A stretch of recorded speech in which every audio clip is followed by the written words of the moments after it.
کا نتیجہ اس کو بھگتنا پڑے۔ تو اللہ توفیق دے، یہ عید پوری شان و شوکت سے منائے، اپنے دلوں میں جذبہ تو برقرار رکھیں نا کہ اللہ تعالیٰ کا دین جو ہے غالب آنا چاہیے، اس کے لیے کوشش ہونی چاہیے۔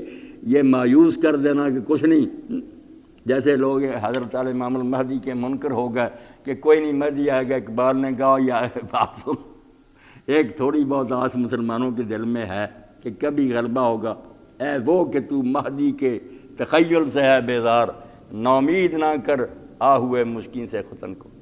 اور چین کا علاقہ جو ہے وہ اگر ناامید ہو جائے کہ یہاں وہ کستوری والا ہر نہیں آئے گا تو وہ تو جنگل مر جائے گا۔